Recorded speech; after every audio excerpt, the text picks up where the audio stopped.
Who says that you have gone too far and you're not able to come back financially? Welcome to week 2 of our Money, Marriage, and Mindset 4-week series. If you have not caught last week's video, ensure that you go back and watch. Now, this week we'll be looking at the scarcity mindset. What is the scarcity mindset? Because the truth is, sometimes the first thing that we need to fix is not necessarily our budget, but our beliefs. So how do you identify the scarcity mindset? What is the scarcity mindset? And we are going to be exploring this a little bit. It's a belief that there's never enough. You'll always be behind. You can't afford to dream, rest, or grow.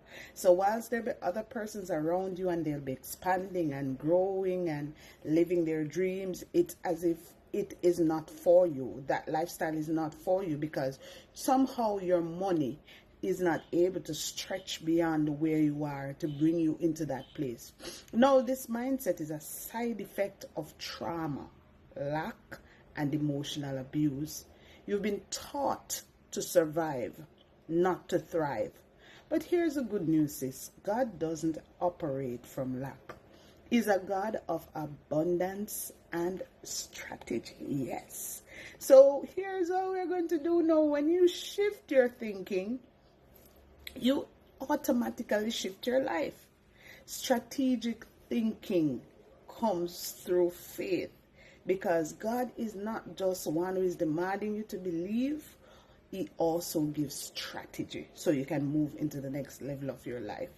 Let's break down some of the lies that you've been told over many years, many decades for some of us. I'm not good with money. That's a lie. Now the truth, you can learn and grow. You're not too far gone. You can pick up wherever you are and move into the next level of your life. Another lie, I'll never catch up. Especially for persons who have been in long-term debts. You can be in a marriage and still be in debt, right? You can come across many things that would hold you back. Coming from the same scarcity mindset, you'll never catch up. Now the truth, your timeline is not God's timeline. And sometimes even in this mess is teaching you how to become a message to somebody else. Another lie that we can explore, I need someone else to rescue me. And for those persons who are in abusive, emotionally, financially abusive situations, we've been exploring the situation of a narcissist for some time now. Emotional abuse and physical abuse is not the only abuse that you have been taught. You have been taught financial abuse as well. You have been brought into a space where you are made to believe that you cannot do this without your spouse. You can't do this without borrowing from friends and family and stretching all over the place in order to get yourself back on track. Now the truth, to reverse this lie, God is your source and He's empowering you to move. Now, one of the questions that many persons may ask is, what about the fact that I am not as young as I used to? Trust me, life gives us not just 1 or 2 chances. God is not just a God of second chances, I've come to realize, but He's a God of many chances. Now let's look at the mindset shifts that we want to begin to embrace. We're going to be moving from fear to curiosity. Ask now, what's possible for me in this season of my life? Where can I change? Where can I grow? How can I grow? Where can I go now? And just a quick dive in. I remember it was probably about 7 or 8 years ago when I had to step away from my job. That was a major God move that it took so many things to get me moving. And I had no clue. He just said, step away for a little season, and I had no clue. And it was a suggestion that was made, why don't you begin making gift baskets? I've never done this before. But fast forward several years later, I'm still growing, but I'm an on-demand gift basket designer. And this came out of strategy. Now, you're not too late, you're not too far behind. And so you're asking, what's possible for me now? Much of what I've been doing as it relates to my business, it's from practice, crying over it, rebuilding from scratch, but God has been faithful. So ask yourself, what's possible for me now? What can I do to make some money? So we're going to move, secondly, from begging to building. And when you are in a place of financial deficit, it can cause you to feel hopeless. It can cause you to feel as if there's no way out and somebody else has to come to rescue you. So instead of playing with your mind and digging into what God is saying and building that curiosity to know what is best and what you're capable of, you begin to beg. So you're stretching your hand here and there. So you're moving from begging to building. We're no longer going to stay in that place. Of course, if you need help, you're going to ask. We're going to start thinking in terms of building something that lasts.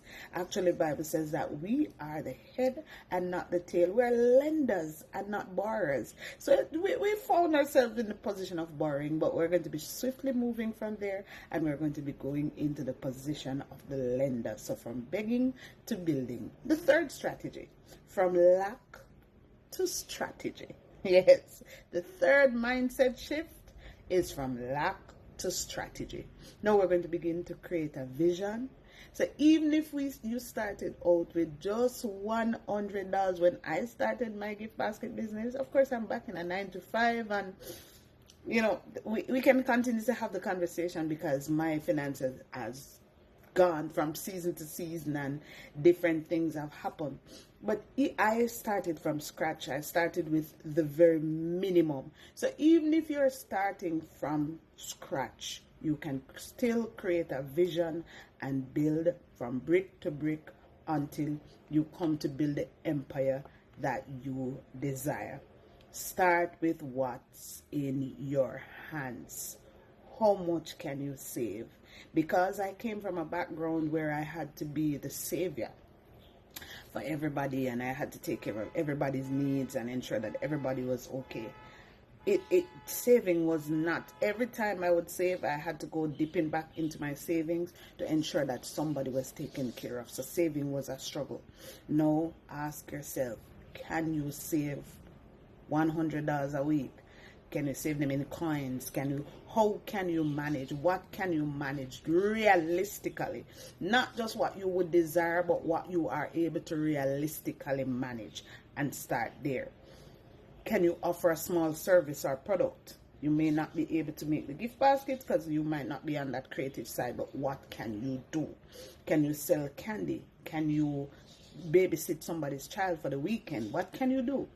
And the next thing that we are going to be doing is tracking or spending without shame.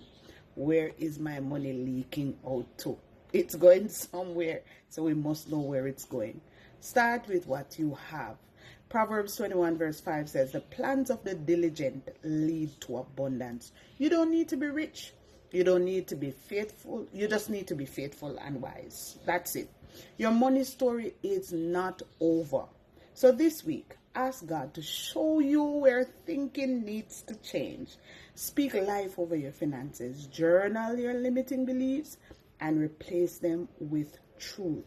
You are being transformed. You are not static.